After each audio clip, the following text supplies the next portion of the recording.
TruthSeekah and or its affiliates are not responsible for any strange phenomena that may occur during or after listening to this podcast, which may include the following: heightened senses of awareness, psychic abilities, UFO sightings, alien contact, time loss, out-of-body experiences, ringing in the ears, ESP, lucid dreaming, increased synchronicities, astral projection, telepathy, stronger intuition, levitation, miraculous healings, and or remote viewing. Please be advised to listen at your own discretion.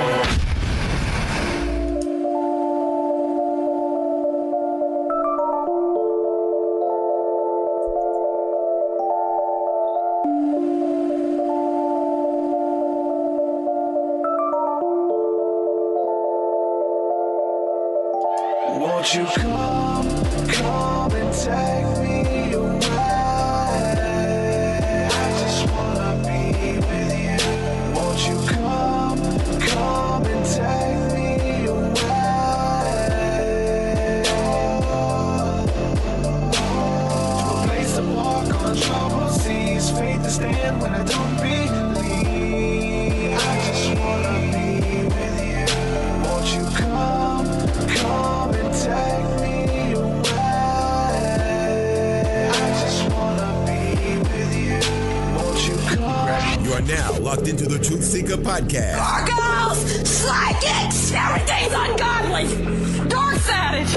Streaming live at TruthSeekah.com. She's not a Christian. Give it up, y'all. Your portal to the paranormal, esoteric, and all things spiritual. She's tampering in dark-sided stuff. And now, your host, TruthSeekah. Yo, what's up, ladies and gentlemen? I'm your host, TruthSeekah. This is the TruthSeekah Podcast. I'm excited and delighted to be with you guys again today. Got an awesome episode planned for you. Awesome discussion. Want to let everybody know that the phone lines are open. If you would like to call in a little bit later in the show, ask your questions or share your stories with us, you could do that as well. So make sure that you take advantage of the technology. I want to say a huge thank you before we move further to all the patrons, everybody supporting this show, supporting my work via Patreon. I couldn't do it without you. I mean that from the bottom of my heart. Thank you so much. Give a quick shout out to the two newest patrons we got within the last day or so. We have Christina Moore, which is a good friend of mine. She's now come aboard with the patron community, and Holly as well. One more person, Kathy Collins. Thank you guys for the support. I know a lot of you guys personally, so thank you guys for supporting my work. And want to say that if you support some of the things you get access to, man, it's something I'm really excited about right now. We're doing Thursday nights at 7 p.m. Central. We're doing something called the School of the Mystics, and we're essentially formulating a community around the podcast. So a lot of people who listen, a lot of people who are linked in, they don't have nobody to really talk to unless it's just listening to hours of random podcasts or whatever, but they need somebody to kind of bounce their experiences off of. They listen to this show and they you know what I'm saying, they resonate with it so much, but they want to take it to the next level. So essentially it's our community where we're coming together and doing these courses right now. So there's a course that we're doing called Basic Training for Prophetic Ministry. So pretty much what it is, it's like a biblical look at hearing the voice of the Holy Spirit speaking to you, speaking in your life, and whether we would call that listening to your own inner intuition, your own inner ear, ESP it's called in some traditions. So being able to sense these senses that we're feeling, being empathic. A lot of people can resonate with that, but they don't know what to do with it. So we're taking a biblical approach to this and seeing how like the prophets in the Old Testament would be led by these voices or led by the moving of the Holy Spirit, and seeing miracles and seeing transformation not only in your own life but in the lives of people around you. So we're doing the course together, we're building a community, and then at the very end there's like an activation where we get into actually practicing listening to that inner ear and that inner sensitivity. So it's been awesome. We're only 2 weeks into this, and if you missed any of those discussions and classes, you can go back and browse the archives. You get all that by becoming a patron. So make sure you guys take advantage of that. It's so cool, like all the people who are joining in, and everybody's at a different level too. So it's just really cool, man, that you know, when we all come together, what happens on these live streams. So make sure you take advantage of that. Also, by supporting, you get access to my entire discography of music. It's 10 plus albums, as well as my unreleased music. Every time I get done with a song, I release it strictly to Patreon. So there it's like private access, all that good stuff. So make sure you guys support. If you could do anywhere from $1, $5, $10, whatever you can do, you get access to all that stuff. It really means the world to me. The podcast is free to consume, but it's not free to produce. So thank you guys for all the support. And I want to say too, give a shout out to Patrick, aka All It Is.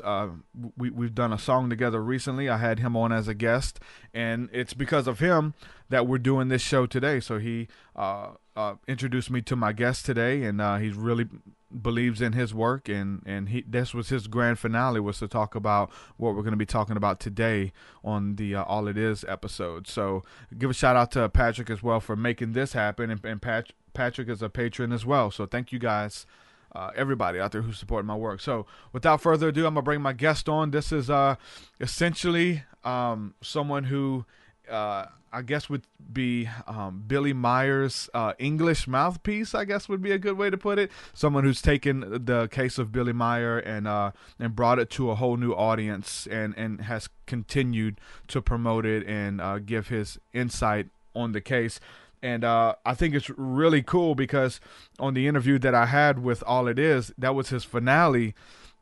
And I don't know.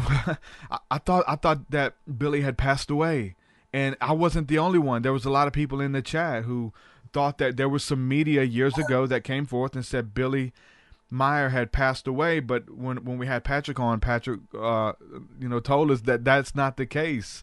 Michael Horn, welcome to the show. Thank you very much for having me on. I appreciate it. And Billy Meier is still with us, very much alive in Switzerland. Switzerland. How old is he now? He's 81 years old. 81. Was there any type of smear campaigns or fake death things that was put out there? Was that one of them, that he had passed away? Have you seen any of that? You know, I don't know if there was any particular smear campaign about that. There have been plenty of smear campaigns against Billy. Yeah. And I remember a few people over the years even have said to me, "Oh, I thought he died," and stuff. I said, no, Billy's still quite with us here. So people do all sorts of things. There's been 23 attempts in his life. So trying to say that he's not here anymore would be a kind of, light to campaign against him. Yeah. So for the audience listening today, if someone has no idea who Billy Meier is or what his case means, if you want to maybe start from the beginning, just kind of give an overview of who Billy Meier is and what he has brought to ufology to the table. If you want to go ahead and talk a little bit about that, that'd be awesome. Sure. Thank you. Billy Meier, as I say, is a now 81-year-old man who claims that his contacts with extraterrestrial human beings that we now know are called Pleiadians, but were previously referred to as Pleiadians, began when he was 5 years old in Switzerland in 1942. He claims that these contacts with a variety of the people from the overall Pleiadian Federation continue to this day, 76 years later. The conversations that he's had with these people, there are now hundreds of transcripts of them. There are well over 27,000 pages of information that Meier has published. Initially, it's all published in German, and still only a small percentage, maybe 6,000, 7,000 pages have found their way into English. And other languages it's published in as well, Italian, and there are some translations that have gone into Spanish, into Czech, into Japanese, different languages. And What I like to say here is, I mean, there's so much information, but the Meier case is the only scientifically proven, still ongoing UFO contact case. And recently, within the last couple of years, we've had 4 independent experts who were not directly previously involved with UFOs, all who are high-level, investigators and experts in their field, come forward and basically say this is authentic. And the most recent important one, in my estimation, took place just late last year when a man who had been calling me for, at that point, nearly a year, I learned finally his background. He was the United States Air Force Office of Special Investigations, highest ranked case supervisor from the late 60s into early 70s. He'd come across this information. He thought it might be a hoax, and he applied his investigative skills to looking at the evidence and information. He determined that it was absolutely ironclad and that he personally would take on any skeptics that wanted to try to attack the case. And basically his article, which I have, of course, on my blog, has ended the skeptic. No, I'm not getting any skeptical attack. I mean, occasionally some loose cannon on the internet comes by, but he ended the debate on it. So we are pretty firm about saying, while there are many people that claim this and claim that, in terms of a verifiable, scientifically proven, actual contact case between someone on Earth and actual extraterrestrials, Meiers is singularly authentic. Where do you fit in with this in this whole situation? I guess, moreover, where do you fit in? But where do you start? Like, what was your fascination with UFOs or ufology? Did it begin with the Meier case, or have you had encounters as well? What happened is, ever since I was very young, I would have dreams about lights moving through the sky, objects. I remember dreaming about, I think it was a dream of being underneath a disc and it rotated, and I knew that it could move in all these different directions. So, as a kid, I was, and this is going back quite a ways, obviously, but it wasn't until 1979 when I walked into a bookstore in Los Angeles and I saw the first photo book, which I still have to this day, that I found the Meier case. And when I looked at those photos from the first moment, there was a knowingness that was all authentic and, this is really something else. And it's been over, it's nearly now 40 years of being involved. And that means 18 trips to Switzerland, putting out 4, 5, 6 films, documentaries on Meier, personally doing a lot of research. Once the UFO part is interesting, but it's not the most important part at all.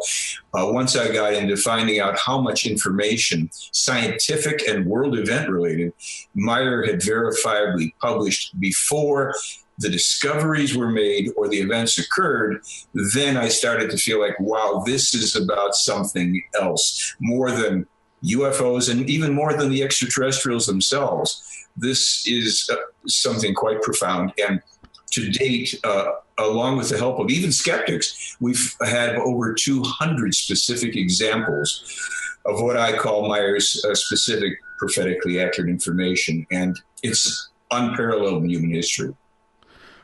So what's the main agenda when it comes to these encounters with ufology with Billy Meier? Is it spirituality? Is that it? Is that, I think, usually the main message in the end, to better oneself and how to fix humanity, if you will? Yes, and unlike it being just you could say the overriding message, is spirituality. It's what's literally called the spiritual teaching in this. And the teaching is very deep and extensive, and it is a non-religious, belief-free teaching. So what I say to people is, if you want to learn how to fix computers or electronics or anything else that's a teaching, you take that information, you read, study, test, and apply. So there's nothing to believe in the Meier case whatsoever, and people are free to, study it, test it or not. But the spiritual teaching, I see an underlying message as well, underlying intention. And that intention is that it is the key to our future survival, literally. The purpose of these contacts is not frivolous at all. The spiritual teaching presented, again, by the Pleiades and Meier and through Meier, has been presented to us 6 times previously in human history, and each time it's been corrupted and changed and falsified, but this time it will remain forever because of electronic media and the fact that more people now can read and write than ever could before throughout history. Yeah, I was listening to an interview you were doing earlier, and you were speaking about how there's less communication and contact through video and pictures now, seemingly that everyone is able to kind of recreate those images now with CGI, and it's really hard to tell what's real and what's not. So it moves beyond just having some type of picture or video. It's moving into people just having encounters and experiences as well. Talk a little bit about how that's changed, and how when it comes to that, I think Billy Meier was definitely one of the first ones to do it, and I think a lot of people kind of tried to follow suit.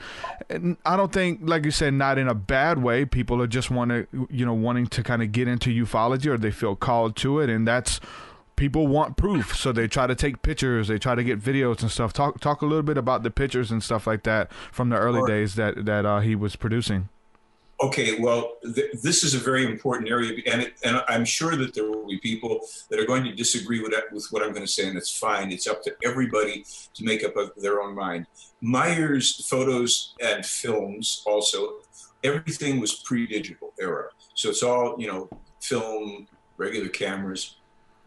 This was done because they knew, and they told him as well, that once we entered the digital age and the computer age, people would be able to make effects. No one to date has ever actually duplicated one of his photos, because when you do analyze his photos, and they've been done dating back 40 years, the original analysis with what was state-of-the-art technology then, and now using computer technologies that have been applied to analyze this stuff, there are people who made very good models of Meier's, the objects in Meier's photos, but they can't duplicate his photos, because once you start taking those models out to photograph them, you're always going to be showing a small model close to the camera.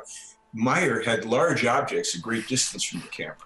And I want to make this clear, even though, as I say, this will not sit well with people. There are no people on Earth who are in contact with extraterrestrials. Now, I say that because the other part of my statement is, if anybody actually had that evidence, I'd be, of course, very willing to see it. So would everybody. But Meier's evidence, which constitutes at this point proof, is so extensive and is in at least 5 or 6 different categories of evidence that people claim things because, let's face it, we want to feel a connection.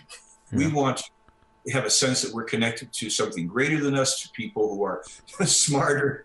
Maybe someone's going to help us out of the mess, which is not going to happen. That's not going to happen at all. We are the same as countless numbers of races, human races, throughout the creation, throughout the universe. The Pleiades have gone through their own evolution over a very vast period of time. Their ancestors were like Star Wars on steroids.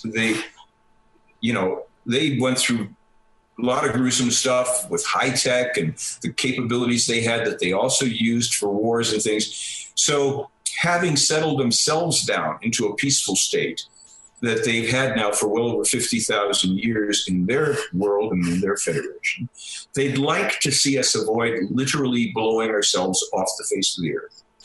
And to that end, they have given us prophecies. They've given us predictions. They've warned us of an incoming object that is heading towards Earth, and the first pass will be in 11 years if it doesn't strike at that point. They've done lots and lots of things that are all verifiable. So the people that I consider part of my research team, these are scientists, military, aerospace, astrophysicists, etc., people who don't care about claims about contact and they want hard evidence that they can deal with, evaluate, and determine how do we use this if it's really true. So this is where a lot of the good intentions behind wanting something, some kind. I get it. And, as I say, nearly 40 years of research here. I've had 7 sightings. Most UFOs, folks, are secret military, including at least 5 of the ones I saw. The extraterrestrials are not everywhere coming, to visit us and all this stuff. Any more than we, in our current state with airplanes and all, are going to find and visit, let's call it disturb any and all of remaining more primitive peoples on the earth, which, of course, we do. We go and we invade and disturb wherever we find something. So these people have a very hands-off, attitude.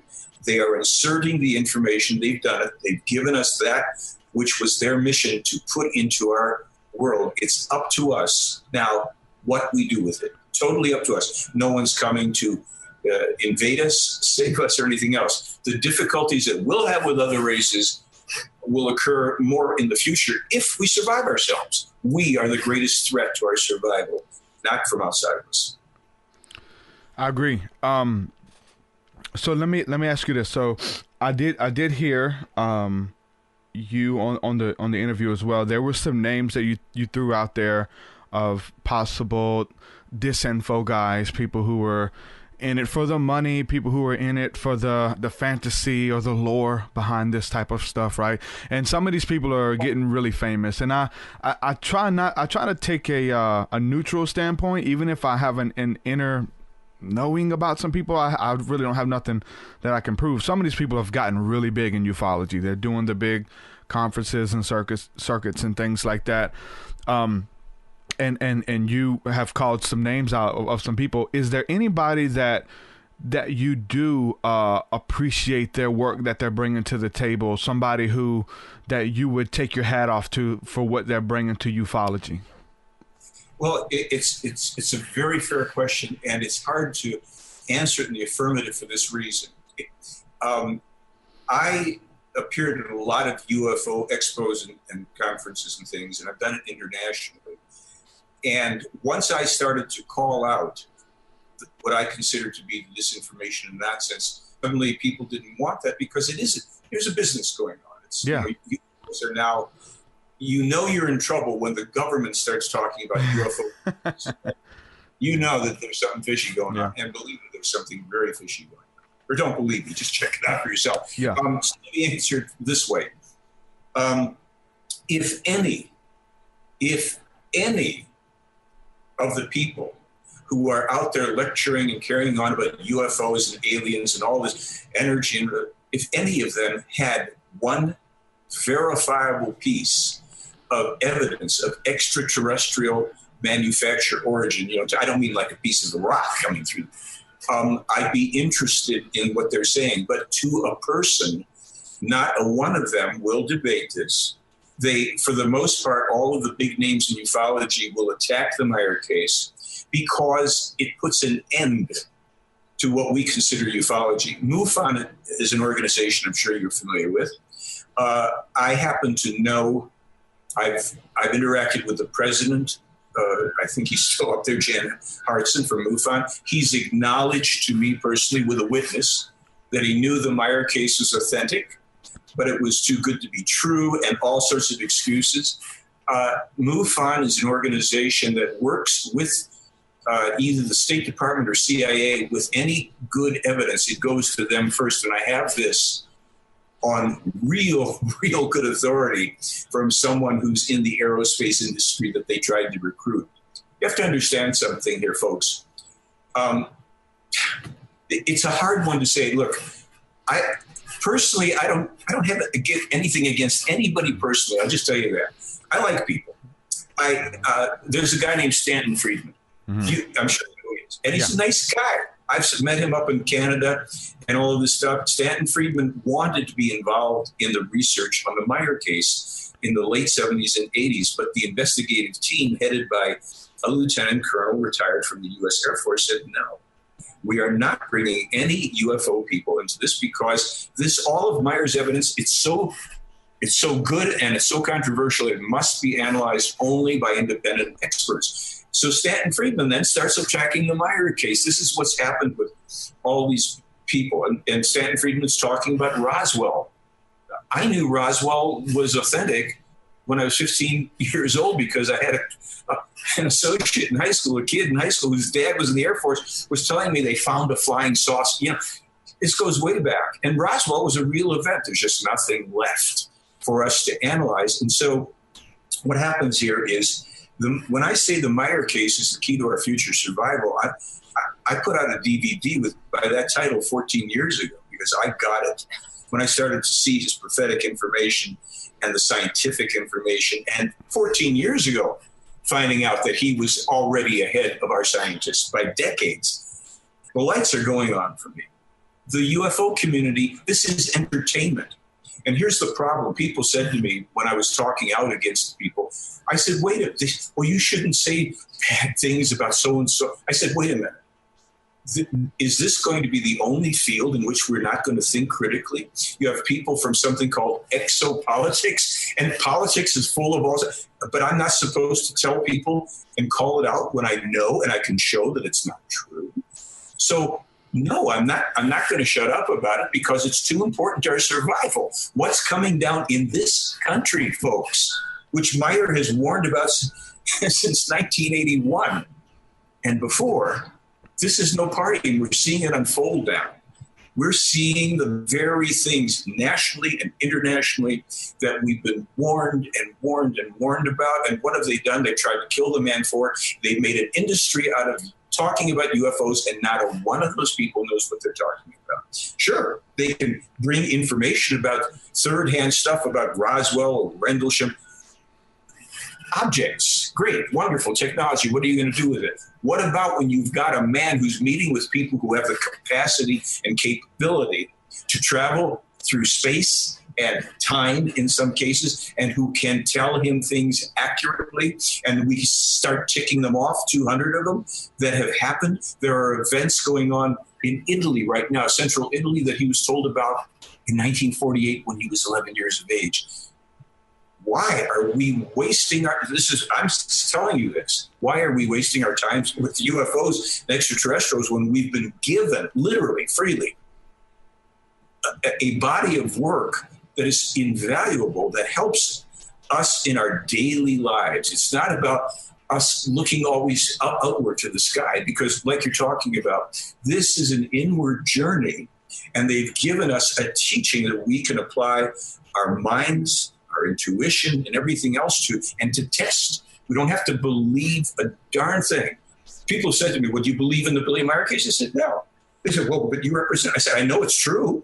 I don't have to believe it. I don't know everything that they've said about the distant past or the as yet unarrived future is true, because I don't have the tools yet to go back into time, or we haven't discovered this thing. But we keep on discovering, new discoveries. Meier warns in 1981 about what they, at the time, they said, we call it the red meteor. It's heading towards your planet. And unless your scientists come together and deflect it with an atomic explosion, it will either hit on April 13th, 2029, or on April 13th, 2036. 23 years later, NASA discovers what they call asteroid Apophis. They're not concerned about it in 2000. Now they're getting more concerned. And then just a few years ago, what did they do? They changed the size estimates within 25 meters of what Meier was told. Meier never has to change anything. We are constantly changing and making new discoveries to confirm what the man has been told. So this is why, to go back to your core question about UFO experts, I will debate any of them. I offered to debate the top skeptics of the world, James Randi and the rest. I can't even get them to take me on. I have taken on skeptics, astronomers, all these people aligned with skepticism and stuff. The game is over. It's not me. Meier's material is ironclad. They cannot. It's like one astronomer, Phil Plait, some years ago, is poo-pooing the whole thing and all this stuff. Now he's endorsing the very same thing that Meier, warns about Apophis. So, but none of these people will give credit to Meier because, see, whether it's the astronomers and the scientists, or it's the silly people in ufology, the experts who don't know anything, they all want their the light on them. They want their payments. Yeah. This is the way our world works. It isn't exclusive to them. There are people who care more about the truth and our survival. Your generation, the younger generations below you, the one just above, there are people who care. But you're not going to find them in ufology. And you're not going to find a lot of them in science unless there's something in it for them. Fortunately, a couple of years back, I met a skeptical professor up in the area where I live in northern Arizona. And for 4 months, skeptic, I met him in an all-day skeptics event. For 4 months, he vetted the Meier material until he said to me one day, "You've got a lecture about this in my class." And here's what happened, which was on top of that. In November of 2015, there had been the attacks by the radical Islamists in Paris. And he sends me an email. Guess what I said to my wife after the attacks yesterday? I already knew this was coming. Thank you, Michael. Because I sent him Meier's warnings, which we've had even on my DVD since 2004, about what was coming to France, Paris, from radical Islam, which Meier is the first person to warn about going back to 1958. So do I need to hear a bunch of people who are going to yammer about imaginary blue avians and lecturing on this and carrying on about that?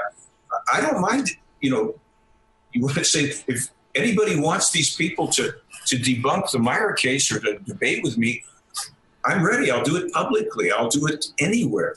Just let's get to what this is about. It's the future survival of humankind, not making $100 going to a UFO conference and getting up and babbling about things you have no experience with. I'm the only person lecturing on UFOs about an independently, scientifically proven, ongoing case. I've been within 20 feet of a small monitoring craft from these people, and I've received information from them through Meier that proved for me so that I could avoid a very, very dangerous situation that proved to be 100% prophetically accurate.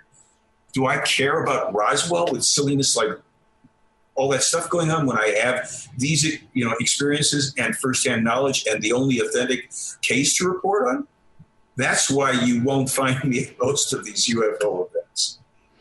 Yeah, they really wouldn't try to make room for you there if you're not afraid to kind of call it out. And even let me ask you this though, because if I'm correct, I heard you refer to what we would call extraterrestrials or aliens or angels or whatever people have different names from.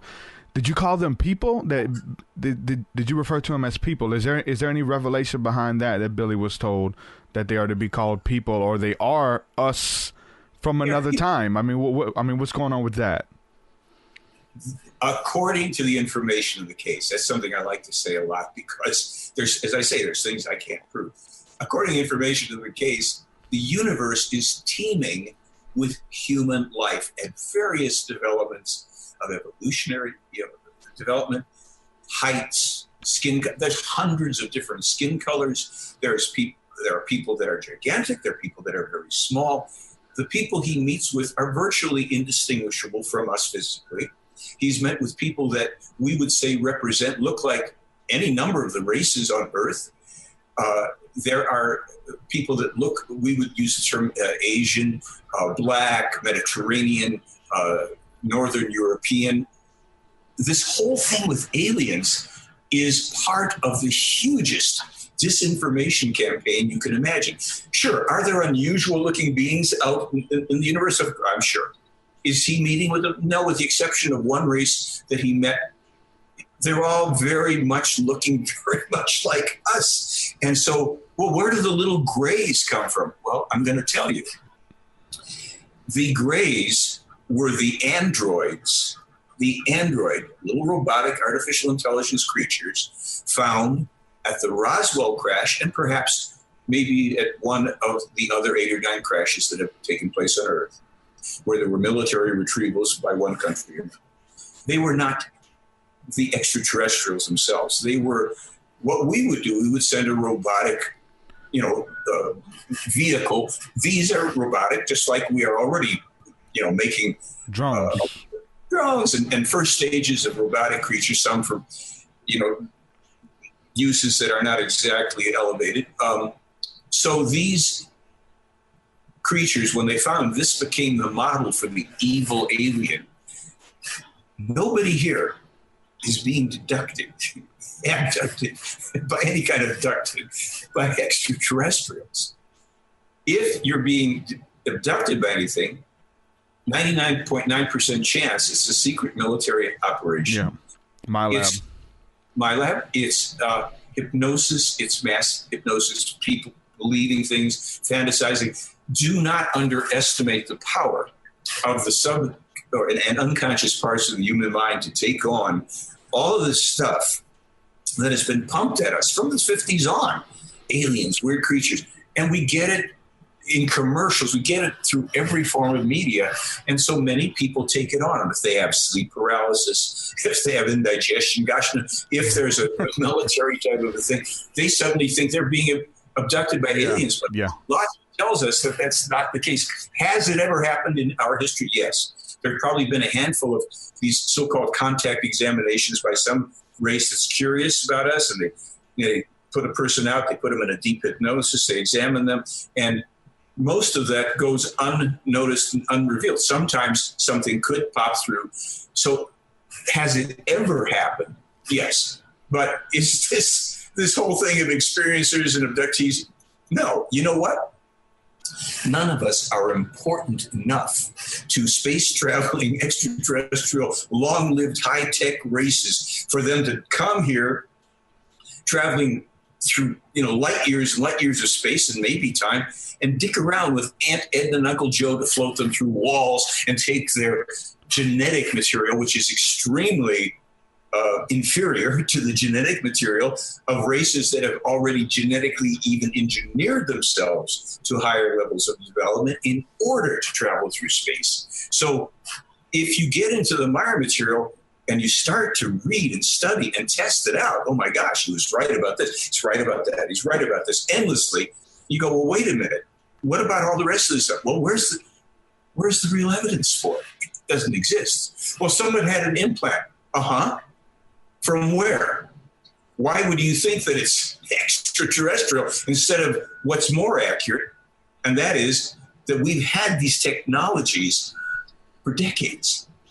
And I know people who have been in the military, in special forces, all this stuff. They were privy to stuff that we now, we see now. They've had it for a long time. The problem, certainly in America, is we are being inundated with disinformation. I've got a video online. The real UFO films the Pentagon hid from you. The Pentagon admits it spent $110 million and they couldn't find the freely available Meier material. There's not a mention of it. They fund this guy, Bob Bigelow, who's got a company that manufactures technologies. I hate to say what I think some of it's about. Mr. Bigelow is very not interested in anybody talking about the Meier case because all these people, what do they want? They want power. It's weapons development. I was told by somebody who knew when you are reporting sightings for MUFON, you're helping to do free research for the military-industrial complex because since most of these craft are secret military, they want to know, what did you see? How does it look? Did you capture anything in video? So, extraterrestrials flying. No, not extraterrestrials flying all over. These are things that are being developed, secret military at various places and bases. And for 100 years on this planet, there have been various parties that have already had alternative craft. They're not interplanetary. They are alternative, and they've been seen for decades on Earth. I'm sorry if this pops anybody's bubbles, but if we don't get down to the business at hand, which is literally our survival, not from a fear-based level, but from what you're talking about, coming together with each other, finding the best information, working in harmony, in peace and love and freedom with each other on the small levels that we now still have available before everything is shut down by various forces that are hardly even secret anymore. What's coming is a global financial collapse. There's many things you can be finding out in the Meier material what's coming and test it out against your own perceptions. There's some comments here in the comment section in the chat going on that I want to bring to the table. Sure. And it has to do with some of the hoaxer stuff. I remember when I got into the Meier material some years ago, probably around 2012, got into it, and it's one of those things where, like, you want it to be real. And that's probably the same thing with, you know, Dr. Stephen Greer, James Gilliland, Prophet Yahweh. I don't know if you remember him, but so there's this thing where you kind of want it to be real. I read a lot of the material that Meier had put out and watched a lot of documentaries and stuff. And then I came across these pictures that were so-called hoaxer pictures. And then there was also some photo shoots with these girls who were supposed to be maybe in a pop band or something. And so people are commenting in the chat room about all of these pictures being fiction and fake. Someone said, I think it was Patrick on here, was talking about how those were like artistic recreations of his encounters, and they weren't shared to be legit. Can you talk a little bit about those pictures and stuff? Actually, whoever's been bringing this up in the chat room is doing a huge service here, so we can straighten this out. I'm going to now. What I'm going to do is I'm going to refer back to the guy who's the military investigator, Joe Tisk. And what he did is he took Meier's first reports and photos from 1964 in India. And Joe went through all sorts of stuff here, and he said, look, unless any skeptic can show me how this man, 27 years old in India in 1964, can have an album with 80 UFO photos, a dozen of which still remain to this day, that they're shown to a reporter for a real, legitimate, well-respected newspaper in India. The man is interviewed in all of this. The photos are still, he says, if you don't show me how those photos to start the whole thing off are fake, you're done. Then he says, I looked at the reports from a guy named Wally Gentleman, who was the special effects director for a film called 2001. That's before a lot of people's time because the film was made some time ago. Wally Gentleman says, I could duplicate Meier's film, but I need 15 people and tens of thousands of dollars to do it, because everything in his film that he shoots with one hand with a little film camera is correct. The lighting, the shadow, the thing. Then I personally go to, and I'm going to go back to every detail that they want answered on this. Then I personally went to the people who won the Academy Award for Independence Day in 2006, because we have a film out, and I wanted, their commentaries in making our film, which is called The Silent Revolution of Truth. And they said, well, we could duplicate that film, but we'd have to use CG to do it, because it's clearly, otherwise the guy's got a crane and huge wires. He says, that's not a model. So the experts, and then back going to 78, the photographic experts that analyzed right up to a couple of years ago, 3 new analyses. What happened here is this. Meier has never hoaxed one photo. There were falsified photos that got inserted into the ones, because he never developed his own photos. He would photograph or film, bring them to a camera shop, they would send them out. Well, they started to intercept some of those films and photos and sent back falsified ones to try to discredit him. Now, I worked in 2009 through the internet with a skeptic in England who was trying to duplicate his photos. I was advising the guy, I said, you've got to take your best shot. And he came out with really good photos. His films are not so good. His photos were really good because he was working with Meier's originals, and he's a good model maker, but he couldn't even then duplicate the details. He won't have his photos or films analyzed because he knows that they're going to show to be models. So I said, look, his name's Phil. I said, Phil, you've done really nice effects here, but it's not, Meier has a very famous film where the UFO comes in and he zooms in on it and you see everything, and 2 lights go off, broad daylight. Well, Phil couldn't even do it. So he pastes little white dots on a model. Okay. Now you talk about the women.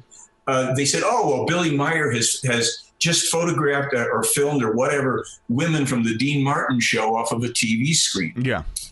Okay. Well, there's a lot of problems with the claims about the photography, because it would have involved so much on Billy Meier's part to find out when a Dean Martin show is being broadcast in Switzerland in 1975 or 6 or whatever, and having a camera. His camera is set to infinity.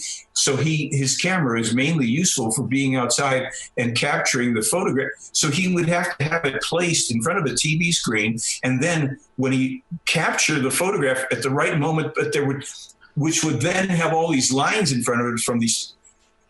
Okay, so when those photographs are analyzed, you can see that they are overlays that were manipulated using actual captured footage, videotaped footage, where they even had moved images in it so that one of the women, when you look, is wearing Dean Martin shirt. Stuff Billy Meier couldn't have even done. But beyond that, I mean, literally, we've got a page up on my site. So those are hoaxed by someone else. Those are hoax, but they're done by somebody else. Meier could.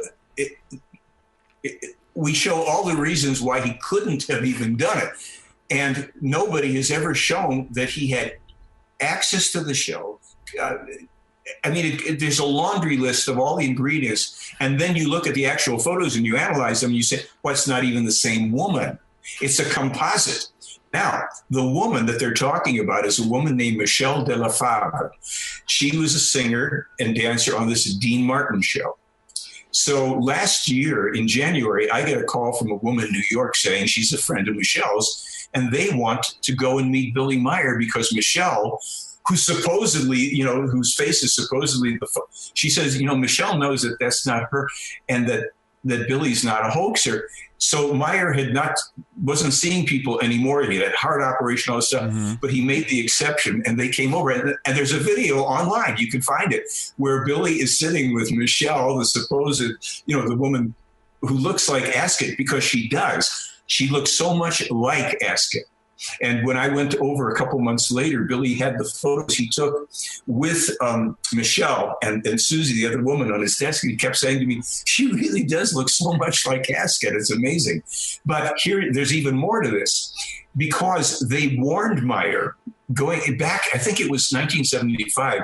I remember reading it, and we have it. It's in a book where he's told that in America, there are a couple of women who are entertainers who look very much like Asket and Nira. And Billy says, oh, let's go look in. They say, no, for certain reasons, we're leaving that alone. 13, 20 years later, whatever, comes the whole controversy. The Pleiades already knew, and they knew many things that Meier was going to get, just going to be really difficult, but they couldn't stop it because it had to happen. They already had looked forward in some cases in time, and they just said, well, for certain reasons, we're not going to mess with that. But this is one of those cases that if anybody on my website, on my actual website, payfly.com, I have an article, Ask It Near, and you can look at it. You can look at the photos. You can read all the information. And I have an article on my blog where we updated all the additional reasons why Meier could not have been the person who put that faked photograph together. But this is good because go back to the photos of the craft. He has never hoaxed a photo. He didn't need to, as Joe said about the 64 evidence. And there's more to that, because there was a woman who was a young girl in India at the time who was a witness with another woman. They were witnesses to the craft and to this woman, Asket, walking around with Meier. And she comes forward 30 years later, and Joe says, look, what's in it for her? She's a retired UN diplomat, and why would she come forward and disturb her own life at this time? And he said, this guy, Joe, had done hundreds of cases for the United States Air Force Office of Special Investigation. And he said, look, I have vetted people who are in public office, who are aspiring to be in higher office. We ferreted out spies and moles. I've read people's body language and everything. This guy, Billy Meier, is the most honest guy I've ever seen. I've looked at every video of his, and his evidence is real. And he's, as I said, he says, I'll take on any. He took on 2 skeptics who were attacking the Meier case. And he told them they were just full of it. And one of them is a so-called UFO researcher who blathers on about Roswell and this and that, all this silly stuff. And Joe calls me up and he says, I don't know how you deal with these people. They don't know how to think. They're not researchers. They're not investigators. And they're attacking Billy Meier. This is real. get over it. And then I had another guy I didn't know, who was an attorney and a former trial lawyer. Out of the blue, he writes me, he says, I've looked at all this information. He says, this is proof beyond a reasonable doubt. This is courtroom quality evidence. On and on it goes. So for people that have heard, oh, it's a hoax, Billy Meier, as Joe says, why would Billy Meier ever need to hoax anything when in 1964, he's got 80 real UFO photos and you still have a dozen of them? No, that's not how life works. So all that info is there for people to think through themselves. I don't twist anybody's arms to tell you got to believe this, because there's nothing to believe. It's either true or it isn't. Let me ask you this, because, and this is kind of deviating a little, but it's something we touched on before we went live. Somebody in the chat room was asking about 5G, and you mentioned you have a necklace that you wear that kind of protects you from the 5G. I don't know if you want to call it radiation or not, but you want to talk a little bit about that? Because I did have some questions here that people were bringing up, and I thought it would be fitting because you had some technology you were showing me that you have. I'll show it and I'll tell you, actually, to me, it's a slightly funny story, and I'll tell you why. I don't wear any rings or watches or jewelry. I never did until in 2004. I was in San Francisco at an expo, and I was speaking at this expo, and I was walking around looking at all the booths, and I saw this object that for some reason I was really attracted to it, and I kept coming back and trying it on, so I bought it.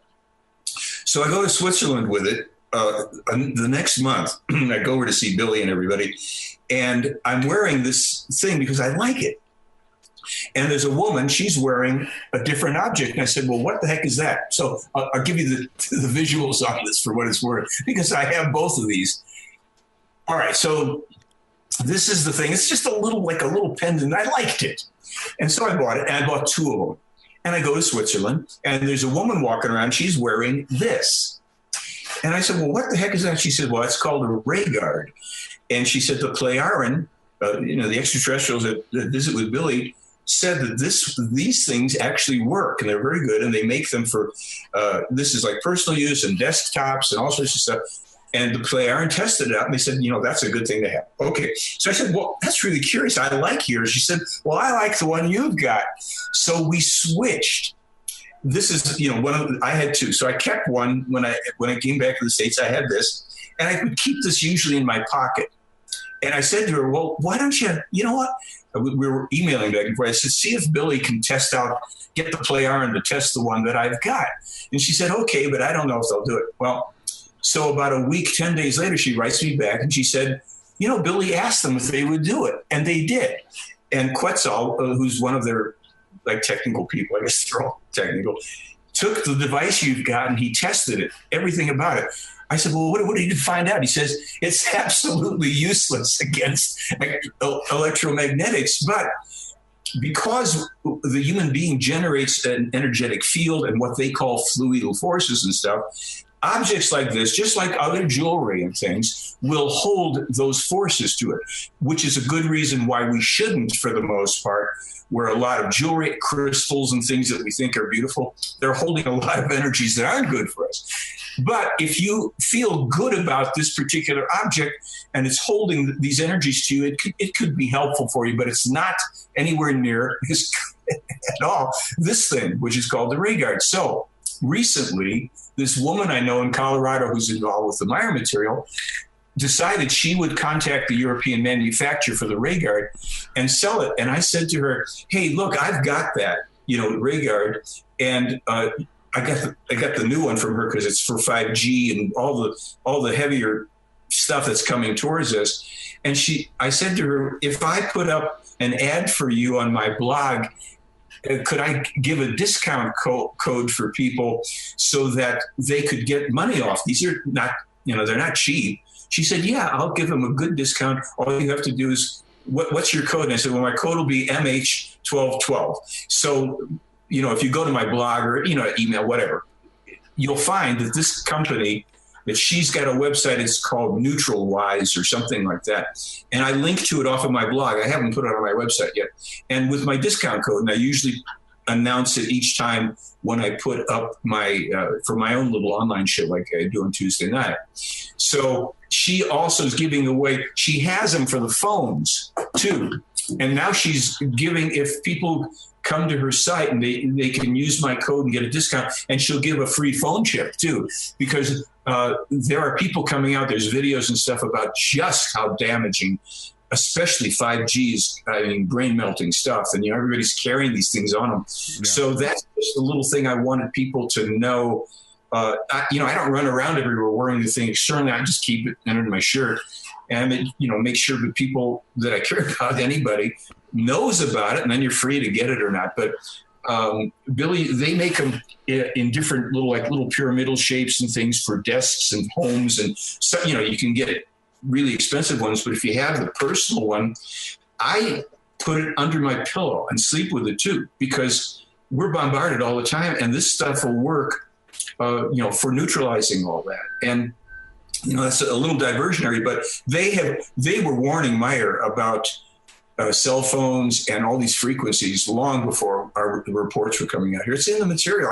That's the weird part about the Meier case. You go through there and they're warning about this stuff decades ago, all these different things, or they're telling him about wandering black holes and colliding black holes and the speed of gravity and the speed of and then we get these new discoveries. So I'm going, this is where I come back to so-called UFO experts. Well, tell me something of unique significance and importance that your supposed extraterrestrials have either given to you, because Meier was given metal samples, and he was given these little squiggles of metal, pieces of metal, and they said to him, turn this over to your investigative team, and they should bring them to this man at IBM. Okay, well, they did. And 30 years ago, this guy named Marcel Vogel, maybe more than 30 years ago, sets up a video camera and electron scanning microscope and X-ray diffraction, all stuff, and he analyzes and basically says, with any technology available to me as a scientist today, I can't make this. And he explains why. Well, when we go to the next 500x magnification, now we're seeing all these laser cuttings and things. And then when we analyze it with spectrum analysis, every element in the periodic table is there in discrete relationship to each other. This wasn't just put together in a furnace. It's made cold fusion or outer space. I can't do it. I'm with IBM. Can't make it. We still can't make the thing. So he's saying, there it is. Their sound recordings have been analyzed. People say, oh, that's just like fishing line. No, they analyze the sound recordings. The frequencies are very discrete patterns, interfacing 32 different frequencies. It goes on and on and on. And whenever you think you could, that's got to be well, no, it's this. And this is why this has been suppressed by MUFON, the Pentagon, to the Stars Academy, all this hokey stuff. Mm-hmm. And Tom DeLonge used a couple of Meier photographs, won't even admit. They won't talk about it. I've sent emails to these people. I've tried to get in touch with all these people. They don't want to talk because you're being scammed, folks.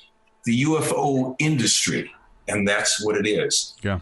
That's my opinion. Yeah. And I know if people disagree, obviously, and I'll engage with anybody. Yeah. When you get into the evidence here, you're going, oh my gosh, Meier's got 7 There's a race that works with a Pleiades. They're little short guys, a different species. They have 7 fingers on their hand.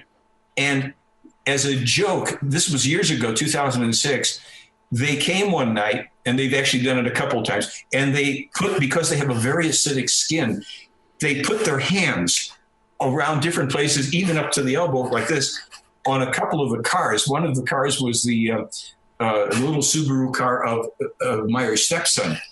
And it etched the papillary lines into the finish of the car, which lasted for years and years and years through all the seasons. And I had a team come in, people from Great Britain who wanted to interview Meier, and they photographed. We have the photographs on our website. And it's like, Linda Moulton Howe says to me, oh, can I bring scientists to examine that? And Billy says, yes, of course, just don't destroy the car. She never came. Why? Because suddenly all this evil alien abduction, this and mutilation, that goes out the window. And what are you left with? You're left with people from another world saying, people, you are in real trouble down there. You better sober up. Nobody's abducting you from outer space. This is information. We've been through all this grief. We've been through the atomic age. We survived. You may not. And as for all these people, get your head straight. So, that's me carrying on about this. The evidence is overwhelming. I'm trying to go back to these comments here, but somebody... Anything you want. There's a bunch of people listening and people from all backgrounds. Some people are new to the work via this podcast. They've never heard of Billy Meier. Some people love his work. They love the messages.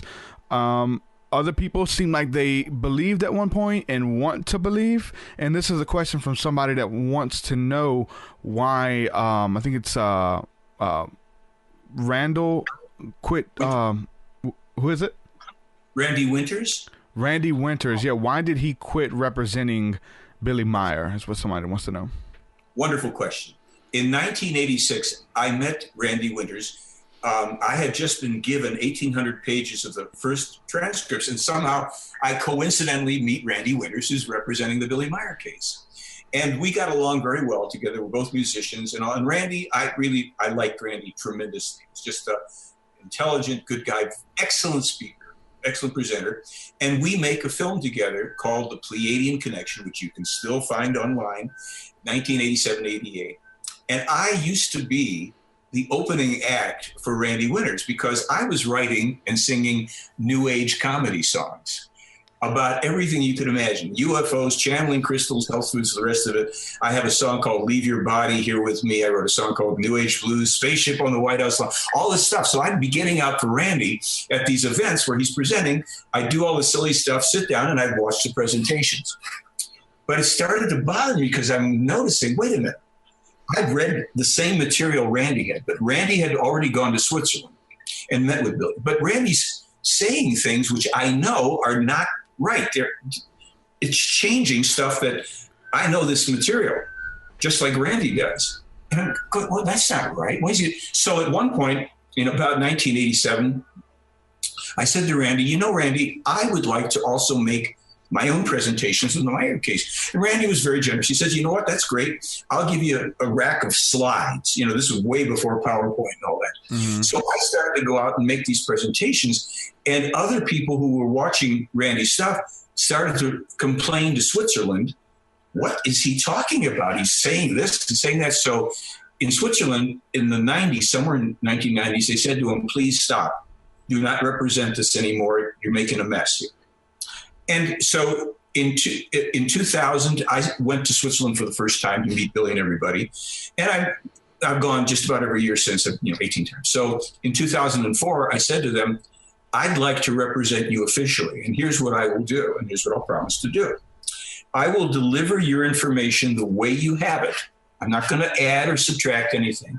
As long as I have the right to say, I don't know, or I don't agree with this, but this is what's in the mark.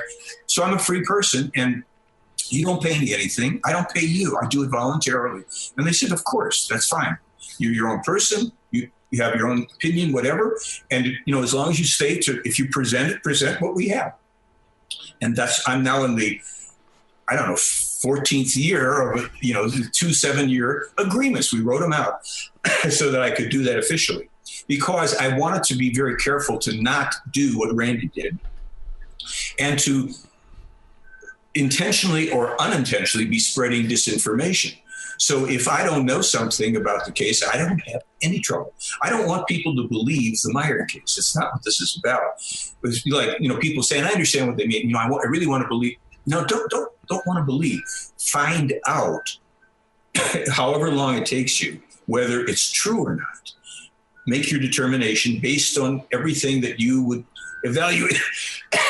It's very dry where I am, and my green tea is diminished here. But anyway, this is why it's so important that people question, like the people in your chat room. That is kind of what I live for when people email and they say, well, I have trouble with this, or, what's the answer to that? Where's the evidence? I say, great. So we dialogue about it, or I send them the links that I know, and I say, look, my blog, my website have search engines. They have links to all the other websites. Start to do your own thinking, because what is all this spiritual teaching about that Meier publishes?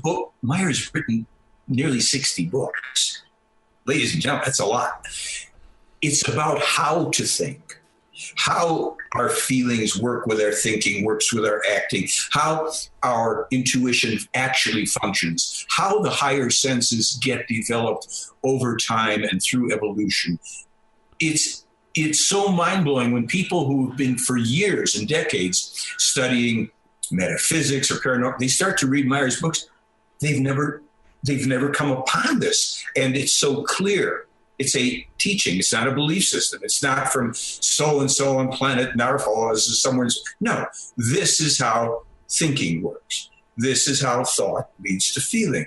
Then you get another thought based on the feeling, which leads you to decide if you're going to take an action. And it all is happening usually below your conscious level of thought. So when you're doing what a lot of people now, fortunately, are wanting to do, they're wanting to become aware of what they are thinking, because we're thinking 24/7 and we're doing stuff, we're feeling, we don't even know where it's coming from because we don't stop to go inward enough and to go, wait a minute. For instance, in 1990, I created a therapeutic process based on thought, and feelings and all mind, body. And I didn't know about the spiritual teaching in the Meier case. So years later, when I found out about it, I said to Billy, here's a DVD I do on a workshop on this. I've done this. I was taken to Europe by a consultant to Princess Diana, the late Princess Diana, to teach this to European business people and government people and all, because it's an internal process, like a meditation, incorporating body, mind, spirit. Well, Billy said, no. Keep doing that, because that is compatible. That's part of what we're teaching through the spiritual teaching. There's many ways and elements of things, and this is doing something that we are teaching. So teach that to people. So I put the DVD up in my little shop with DVDs and books and stuff like that. So if people come upon that, they can start to use those elements. But the best stuff, of course, is you start to study the whole body of the material from Billy, from the spiritual teaching.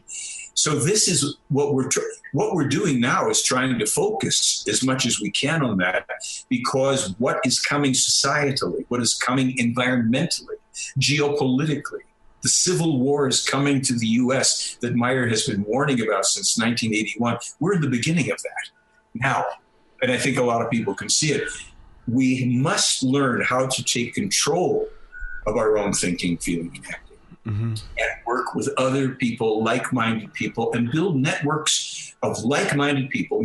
Look, I have friends who are lifelong in religious systems that are totally different than anything I would. And I did a little show about this the other night, and I said, the reason we're friends, because sometimes we'll look at each other and go, wow, we come from such different cosmologies, but we overlap in the center. That's where the common values are. I have a friend who's a lifelong Mormon. I've got another friend who's a very, deep Catholic. I've got friends who are Jewish, and the rest of it.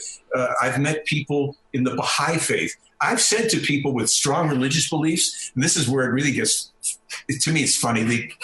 I said, I have absolutely no respect for your beliefs. And I hope you feel the same way about mine. But I like your values, because that's where we overlap. So love, freedom, peace, community, family, all of this good stuff, that's where we are one in the core of our being. And that is what the teaching is about in the Meier case. There's no beliefs. There's no religion. There's no fear of damnation and promises of heaven and all this stuff, because the spiritual teaching is far more ancient.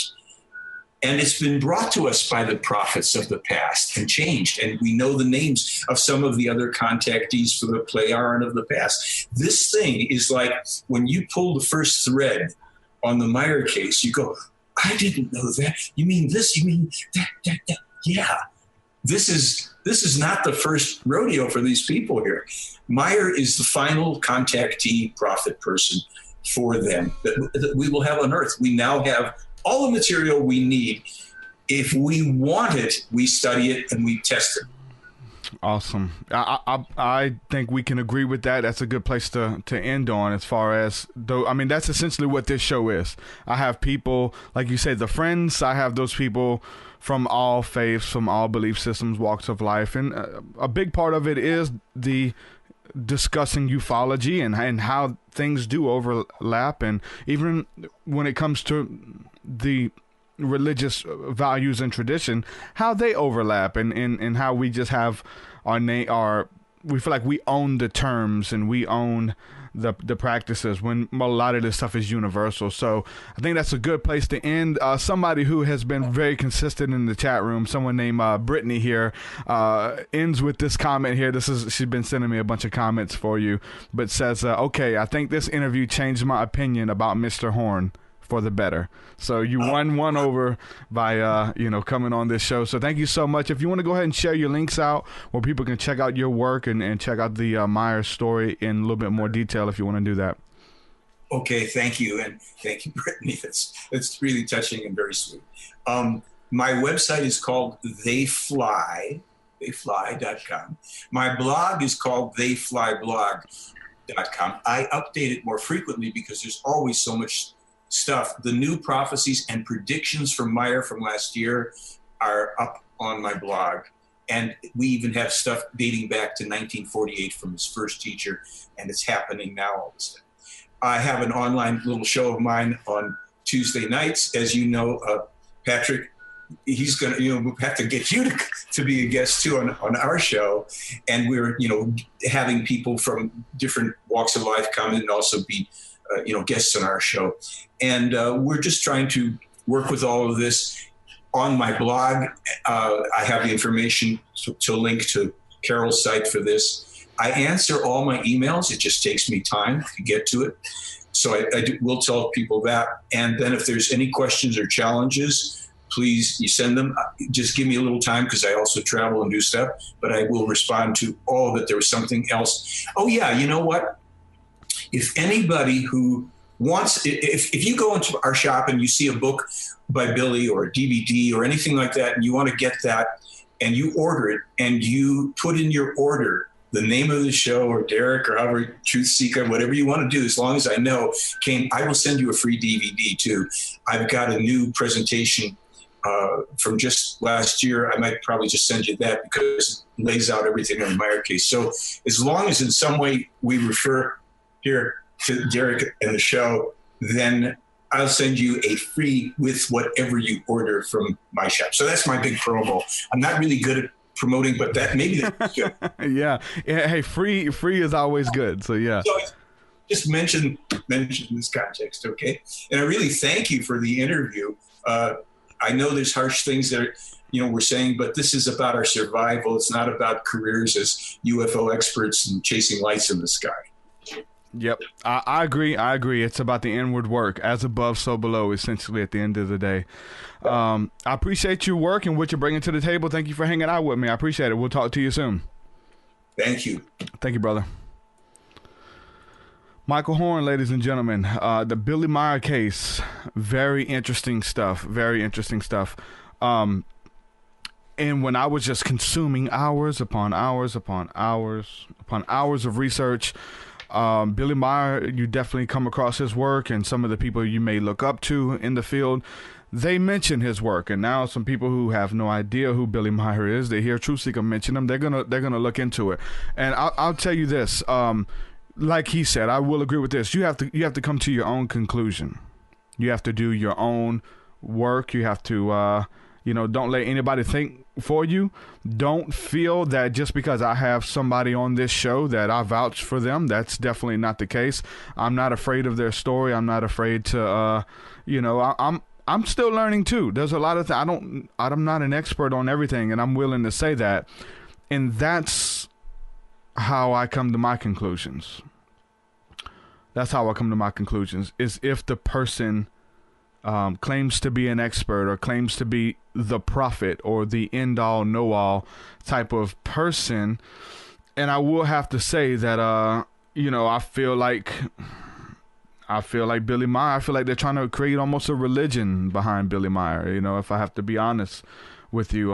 He is the go-to guy. I was supposed to have some other guests on the show a while back, and I would talk about spirituality with them before we went on the show, and they would say that they're the only person that can do this. Like, I am the only one that can make contact with the aliens or with the angels or with Jesus. I mean, some of your, reverends are saying that type of stuff, even without saying it, put it that way.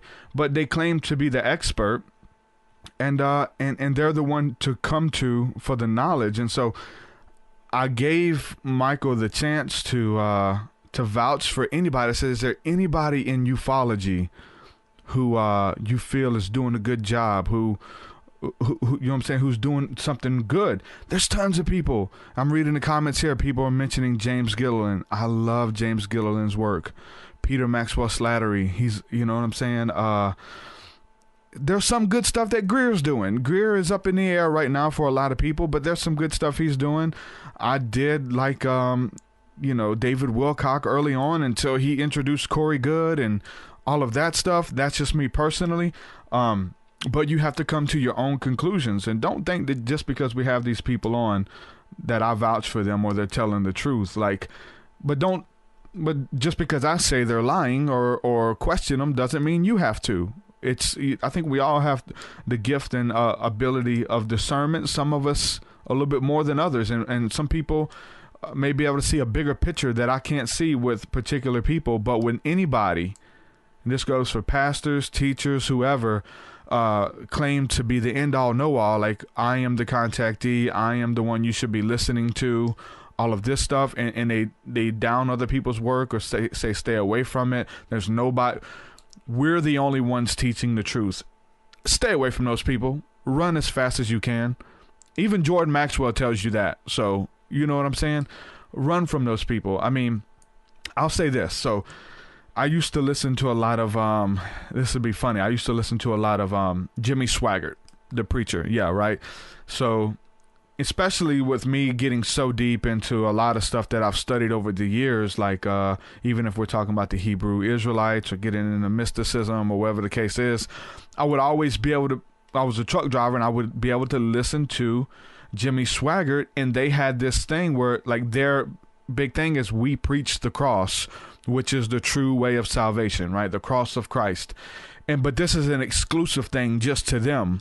Like they are the only one who have that message, that revelation. And I've heard Jimmy Swaggart preaching, and I'll say this, I said all that to say Jimmy Swaggart would help keep me grounded as far out as I would get in ufology or mysticism or the Black Hebrew Israelites or whatever what I was studying at the time. I've studied many paths. That would help me stay grounded to my faith in Christ. So, but I've heard Jimmy Swaggart crying on air, on radio, and from the pulpit, crying his eyes out that they are the only church preaching the truth. They're crying, weeping, wailing that they're the only church that has the truth, crying over America and the state of the churches and things like that. You got to stay away from those people. Anybody who claims to be the end-all, know-all, or we're the only ones with the truth. Many denominations are like that in Christianity. They say, hey, the Mormons say stay away from these people. The Charismatics say stay away from the Baptists. The Baptists tell you that the Charismatics are crazy. Everybody has the exclusivity, and they're the only ones teaching it true. I know that's totally not the case, right? I think everybody has a piece of the truth, and people are even mentioning in the comment section about Billy Meier that they say some of his stuff is on, some of it's spot on. I think that's the case with a lot of them, even Jimmy Swaggart. And people are commenting now as I'm bringing this out, saying Jimmy Swaggart's a fraud, it's all about the money. Some of Jimmy Swaggart is good. He's got some stuff that's right on, really good, that you're not going to get from Billy Meier. You're not going to get from any other preacher or whoever. So I think everybody has a piece of the puzzle, man. It is really walking in the spirit of discernment to be able to learn a little bit from all of these people and hold on to the good, because I think it'll resonate with us. Some of us have to go down paths. Like maybe you have to jump on board in my case with the Black Hebrew Israelites, to go down that path and learn something. There's things that I learned from that cult or that sect of people that I would never have learned in an evangelical Christian church. I would never learn studying ufology or mysticism. I learned how to study. I learned scriptures that many people look over. Even within mysticism or getting into Jordan Maxwell, there's stuff that I've learned that I would have never learned down any of these other paths and stuff. So I believe that all of that stuff happens for a reason. But we just got to make sure that we don't get into the veneration of people or the veneration of other men greater than ourselves. You know, I deal with this stuff with like, you know what I'm saying, people who follow a church, even a church leader, because, you know, I still deal with a lot of Christians and church people and stuff. And so, like, I've dealt with some of Brandon Barthrop's groupies here lately, and they love him. Like, they say everyone needs to follow this man. He has the truth. His revelation is on point. I try to check you guys when you guys say that about me. Like, a lot of people try to say that about me, but I'm with y'all. Like, we're studying this together, and I'm trying to knock these people off of these pedestals, because they are too. The Brandon, that's a regular dude. Jimmy Swaggart, regular people. Billy Meier, that's a regular dude. These guys are regular people, man, and they're not privy to anything that you aren't if you seek it. You can have whatsoever you ask for, whatever you want to find, whatever you want to search out in life, in the universe, in the scriptures. You can give yourself over to it. And there's amazing things that you can find and you can see. You don't have to go through another medium, another source to get your information or to follow a person. Obviously, we all learn from each other, one another. And our hierarchy goes sideways. It doesn't go up and down in the shape of a pyramid. You don't have this one dude sitting up top who's got all these people under him. It goes sideways. We are to submit ourselves to one another to make sure that we're in check, that we're in line, and that we have one another's back. That's what it's about. So I mentioned these people, man. I think they all have something good to the table. I'm at a weird place too, and I have to check myself, because you know, I entertain some of these conversations. I'm not scared of the conversation. I enjoy the conversation. I don't go around having these conversations in day-to-day life with people about the aliens or the Pleiades. Like, I don't go out looking for conversations. I'm very much a hermit. I have my routine. I deal with my family and my friends on social occasions, but they're very rare. We have our routine. So I enjoy the conversation in the form of a podcast. That's essentially what it is. But then again, just because I'm at this point where I have to, like, not be scared to call people out. Like, I'm a host. And I really have learned a lot from George Norrie, listening to hours upon hours upon hours of Coast to Coast AM, where he'll let these people come on his show, share their story. And even maybe if he feels like they're lying, it makes for a good story, and then they could be telling the truth, because maybe he has the grace enough to say that he doesn't know that they're lying about their story. So he'll let people call in and say, "Hey, I was staring at the moon, and the moon, started moving," and all kind of just weird stuff that sounds. And he will sound very interested in what they have to say. Maybe he is. He doesn't call BS just on random people just because he doesn't believe them, maybe even without proof. So I'm at a point like that, but there is some, there should be some wisdom that is used as well, because some of these people I've had on as guests, man, these people turn around and bite me on the ass. Tell you straight up, Brandon Barthrop has been one of them. I've had people come on the show as a guest, and then the next day they're talking about putting a lawsuit on me and suing me if I promote the content in a particular way. I've had people that I do not associate with anymore that I've interviewed, and we had great discussion, and I've entertained stuff. Part of that is because of my background. I come from the Christianity where you had to be right about everything, like no matter what it was, and usually from Christian doctrine, you're talking about the Trinity, the Holy Spirit, baptism, miracles, the supernatural, angels, demons, like all of these topics, like you had to be right on. And so all of these different denominations claim that they are right about all of these different things, right? They all claim that they hold the truth or the end all know all upon baptism or aliens, right? I mean, there's denominations getting popular now to talk about aliens, even in churches or whatever. And so I come from the path of debating people and wanting to win you over to my belief system or my doctrine. I mean, that's what's taught in Christianity. Anybody who's evangelical, essentially someone who goes out there and evangelizes to try to make disciples, you have to get them to agree to your doctrine. So I come from like a really deep into that, especially with the Hebrew Israelites. We would go out on streets and debate people, you know, in the open and stuff. And to win or to be successful was to get them to like renounce their belief system and follow your teaching. I was miserable when I was doing that. And when I had my spiritual awakening, man, and it went even deeper, I essentially embraced love, and I embraced the fact that instead of looking at somebody's belief system or religion and see what made us different and see where they were wrong and where they were off, because hey, we all have it. I mean, there's people who look at me and they see something little. I have a hat that has an eyeball on it. They see that all-seeing eye, they turn it off. They can't listen to me. I'm in the Illuminati. Blah blah blah blah blah blah blah. You find things that you disagree with that makes it where you can't walk with this person. And religion taught me to do that, but now I embrace what's right with people. I'm able to look at people prophetically and see what's good about them, see the potential within them, even that the potential that they don't see within themselves. That's a spiritual gift. Not everybody can do that. But I've found so much peace in my life to look at you and say, okay, I could see the best in you, even when you can't see it in yourself. That's a blessing, but at the same time, it has come to be a curse as well, because with people like Brandon Barthrop, I had many people, as I interviewed him, they say, man, stay away from that dude. That dude is out there. That dude is bad news. He's got some crazy off the wall doctrines and belief system. He's poison to the community. Stay away from this guy. Don't give him a platform. And I said, look, I'm not scared of Brandon Barthrop. I'm not scared of his message, and because I see the good that he's doing. Yeah, he's crazy. He's back. He's crazy. Dude is crazy, right? But he's got some good stuff that he's doing.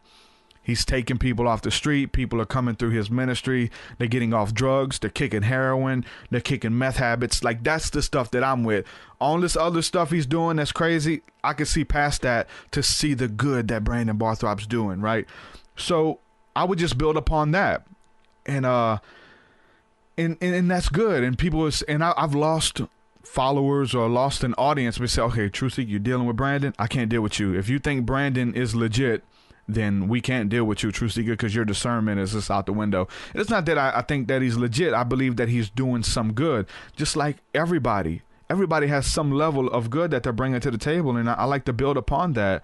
It's essentially being able to look at the valley of dry bones in the scriptures, and see these bones that are dead, but being able to look at the dry bones and say, look, this is an army. If we can wake these dry bones up, and if they can become flesh again, we would have an army. Let's prophesy over them. Let's speak over them. And these bones grew flesh and stood up, and the valley of dry bones became an army again, because someone seen the potential in them. Someone spoke out the potential that they seen. And I do that. It's such a blessing to do it. I've won people over to God, to Christ, to spirituality, because I seen potential in them that they did not see within themselves. But it's a place where you overlook the bad stuff that sometimes comes back to bite you on the butt. Maybe that's part of it. You know, I'm trying to learn the place to be a good host, to be a good spiritual leader, and still, you know, not go around causing contention with everyone just because I don't believe 100% in what they're bringing to the table. Some of this stuff is poison, man. You know what I'm saying? you have to discern, man. And I want to teach you to think for yourself, man. I want to teach you to be able to discern, to be able to look at these people and be able to see the good within them, but also be wary of the bad, be wary of the poison. You know what I'm saying? It's what they say, be able to eat the meat, but spit out the bones. Don't choke upon the bones of this poison that some of these people are putting out there. Everybody has a piece of it, man. Everybody has something good that they're bringing to the table. A lot of people are operating out of hurt. A lot of people are operating out of wanting to be accepted. You know what I'm saying? So they build a platform where people adore them and appreciate them for something that they didn't get from their parents, or mostly, just like in Brandon's situation, from the church. You know, they kicked him out. He got too crazy for him. They didn't want nothing to do with him. So he's like, I'll show you. You know what I'm saying? Let me start my own platform and let me show you. So you have to be able to judge the intentions of people's hearts, man. But and that comes with practice, man. So wherever you are in the spiritual realm, use discernment. I'm for looking into it all, but you have to discern how far you're gonna walk with these people, and be careful. I don't want to be guilty of getting someone to join a UFO cult. You know what I'm saying? And some of these people, they're out there. You think I'm like, trust me. I've been a part of movements that tell you to sell your possessions. Let's move out of the country, and people do it, and they start communes and crazy stuff, crazy people, and then the leader begins to sleep with everybody, his wives, just like Jim Jones and Dr. Malachi York and all of these different cult leaders over time, man. They've all done it. These people are out there, man. You know, so you have to be able to walk in the spirit of discernment before everyone. Give a shout out to everybody who's holding me down in the chat. We got a lot of people hanging out here. Christy Lee, Lil T, Brittany. Brittany says, I actually quit listening to Seekah. It was too focused on religion, but this has been amazing. You know, it's funny because, like, I have the people who listen to me because I discuss religion, and then they'll say, TruthSeekah talks about aliens too much. I'm stopped listening. I enjoy it all. I think all of it's a part of the conversation. I think that UFOs or angels or whatever you want to call these aliens or whatever, it's part of spirituality, especially, and it's part of religion. Like, all of this stuff has to do with it. And it's funny that I can look at the good at the whole Billy Meier thing, or, you know what I'm saying, the Michael Horn, what he's bringing to the table is like, we did agree. I do agree with the fact that it's about bettering yourself spiritually. But as far as like when you start demonizing other people, you have to be careful of that. Like, that shows you that person's intention, that they're trying to build a platform. I can easily get on here and do it, and I don't do it. Maybe I should. I don't know. I really don't. I'm still learning when it comes to this. I've seen good and bad come from it, but the discernment is which you got to walk in. You have to learn. So Binary says, no, no worries, TruthSeekah. I think I speak for the many when I say we think you're cool AF. Thank you, bro. I think you're cool AF too, bro. Somebody says you speak for me, Binary. I love you guys, man. Yeah, I think we all have a piece of the puzzle, and understanding that people would have me just to kind of go live and do my own thing and bring my own information out, which I do try to tie it into the show. But like, this platform essentially was built upon having discussions with people, even people I don't agree with, and then trying to, believing that they have a piece of the puzzle and bringing it out. And if you only hear one or two things, and I use Jordan Maxwell as a perfect example, I do not agree with everything Jordan Maxwell talks about. Some of his stuff is crazy. Some of his stuff is speaking from a place of hurt and hatred and bitterness too. You have to be able to discern that. If you can't discern that, you need to, you gotta learn, man. You gotta put this stuff into practice. You can tell people's motives and intentions when you bring up sore subjects to them. Maybe even me when I mentioned Brandon Barthrop and his followers, his groupies. You know what I'm saying? Like, those people are nasty, man. He's that there is some bad stuff in what he's doing. But I've kind of, even with him though, on the show, I've discussed that. Like, I've talked about his mimicking followers, and people just being rude and cursing people out and sending nasty emails and exposing people. It's insane. And Christy's been my friend Christy Lee, Psychic Christy Lee, she's been in that circle before too, where people talk down upon you and send you nasty emails because they don't believe that you're doing what you're called to do right.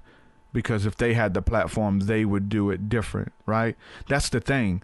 Many people, like, when you build your platform and you have something that you're just showing up, people get jealous of that. People get jealous with that. They feel like they can do it better, or you don't deserve that, or you're teaching and influencing a lot of people that they feel like they should be influencing. Trust me, I've dealt with it for a long time. Carolyn's joining us now, good friend Carolyn. She says, came in late, but we'll watch the whole thing. I think you'll like it, Carolyn. I think you'll enjoy this episode. Make sure you listen to the whole thing. Definitely talking about Billy Meier, so it'll be good. So, what is behind all religion, the main ones, is not the same as the people who is following. The cult is always extreme and corrupted. Yeah, definitely. I agree with you. Memeless. Thank you guys for hanging out with me in the chat. I do want to plug what I'm doing again. Definitely through Patreon, for those of you guys who appreciate the show and support the work. Make sure that you support through Patreon. It's what helps keep me going. I really do depend on it. So thank you guys for keeping the channel going, keeping the podcast going, and my music as well. I get to do what I love because of you. And so I try to bring something valuable to the table for you guys and try to just be open as well. So patreon.com/TruthSeekah is where you can support. Also, you get access to the School of the Mystics, and we've been really enjoying that. And I've even, this last week was really good.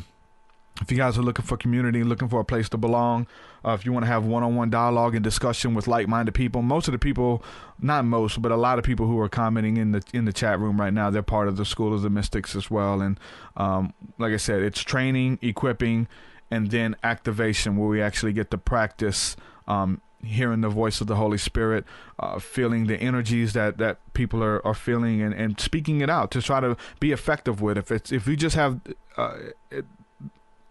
the revelation, that's one thing. You can know all of this stuff about people, have this inner knowing, and be intuitive. But if you don't have the this, we learned all this last week too. So you'll learn this stuff. Everything is in the archives too. So if you have the revelation, is one thing. You have to get the interpretation, and once you get the interpretation, then you have to walk into application and apply it. And we're learning how to do this together in a safe space. So make sure you guys join us at the School of the Mystics every Thursday night, 7 p.m.